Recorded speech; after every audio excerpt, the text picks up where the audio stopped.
بسم اللہ الرحمن الرحیم۔ السلام علیکم۔ حضور نبی کریم صلی اللہ علیہ وآلہ وسلم اپنے صحابہ رضی اللہ عنہم کے ساتھ طائف سے واپس تشریف لا رہے تھے۔ راستے میں ایک صحابی کی اونٹنی اتفاق سے آپ کی اونٹنی سے بھڑ گئی۔ صحابی کے جوتے کا کنارہ حضور صلی اللہ علیہ وآلہ وسلم کی ران مبارک سے رگڑ کھا گیا۔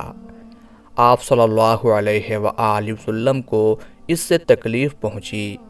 آپ نے ان کے پاؤں پر کوڑا مارا اور فرمایا، اپنا پاؤں پیچھے ہٹاؤ، میری ران زخمی ہو گئی ہے۔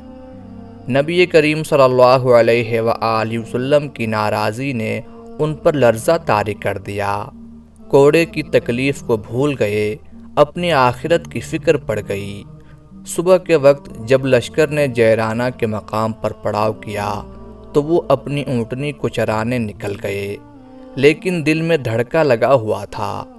واپس لوٹے تو ساتھیوں سے پوچھا، رسول اللہ صلی اللہ علیہ وآلہ وسلم نے مجھے طلب تو نہیں فرمایا تھا؟ ساتھیوں نے بتایا، ہاں یاد فرمایا تھا۔ یہ سن کر وہ اور زیادہ گھبرا گئے، لرزتے کانپتے آپ کی خدمت میں حاضر ہوئے۔ نبی کریم صلی اللہ علیہ وآلہ وسلم نے انہیں دیکھا تو فرمایا، تمہارے جوتے سے میری ران پر خراش آ گئی تھی، اس پر میں نے تمہارے پاؤں پر کوڑا دے مارا۔ میرے کوڑے سے تمہیں تکلیف پہنچی، اس کے بدلے میں تمہیں بکریوں کا یہ ریوڑ دیتا ہوں۔ وہ بے ساختہ اللہ اکبر پکار اٹھے۔ کہاں تو وہ سزا کے خوف سے کانپ رہے تھے اور کہاں انہیں انعام مل گیا۔ مارے خوشی کے ان کی یہ حالت ہوئی کہ پاؤں زمین پر ٹک نہیں رہے تھے، بار بار کہہ رہے تھے، آج مجھ سے بڑھ کر کون خوش نصیب ہے۔ میرے آقا نے نہ صرف مجھے معاف فرما دیا بلکہ مجھ پر خاص لطف و کرم فرمایا ہے۔ آپ صلی اللہ علیہ وآلہ وسلم کے یہ صحابی حضرت ابو رحم غفاری رضی اللہ تعالی عنہ تھے۔ ان کا نام کلثوم تھا اور لقب منہور تھا۔ آپ رضی اللہ تعالی عنہ ہجرت نبوی کے بعد ایمان لائے۔ تاریخ کی کتب میں ایمان لانے کا صحیح وقت نہیں ملتا۔ غزوہ بدر میں بھی آپ کا ذکر نہیں ملتا، البتہ غزوہ احد میں انہوں نے بہت شجاعت دکھائی، بہت جوش و خروش سے لڑے۔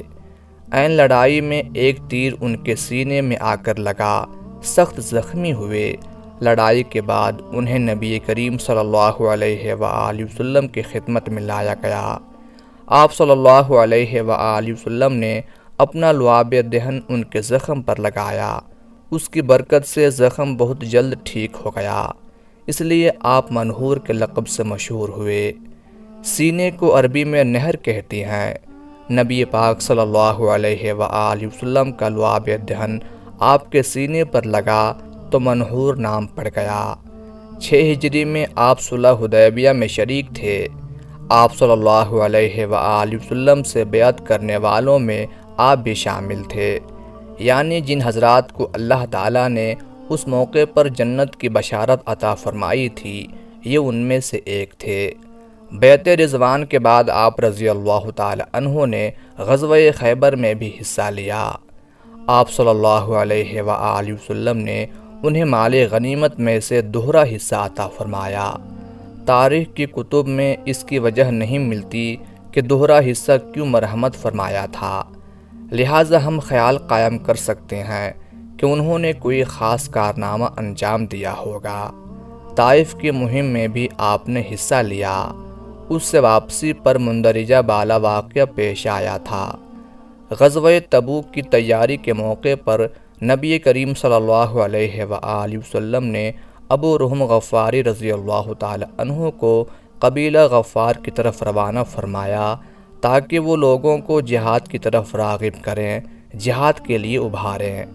اس سال گرمی شدید تھی، زبردست خشک سالی تھی اور تبوک کا سفر بہت طویل تھا۔ لوگ گھبرا رہے تھے، لیکن ابو رحم رضی اللہ تعالی عنہ نے ایسے پرخلوص انداز میں انہیں جہاد کی طرف بلایا کہ ایک بڑی تعداد اپنا وطن چھوڑ کر مجاہدین میں شامل ہو گئی۔ تبوک سے واپسی میں بھی حضرت ابو رحم کی اونٹنی آپ صلی اللہ علیہ وآلہ وسلم کی اونٹنی کے قریب تھی۔ انہیں جیرانہ کا سفر کا واقعہ یاد تھا، اس لیے جب بھی ان کی اونٹنی زیادہ قریب ہونے لگتی یہ فوراً اسے پیچھے کر لیتے۔ تاریخ میں آپ کی وفات کی تفصیلات درج نہیں ہیں۔ اللہ تعالیٰ نے آپ کو نہایت اعلیٰ درجے کے اوصاف سے نوازا تھا۔ انہیں اوصاف کی بدولت وہ نبی کریم صلی اللہ علیہ وآلہ وسلم کے لطف و کرم کے حقدار بن گئے تھے۔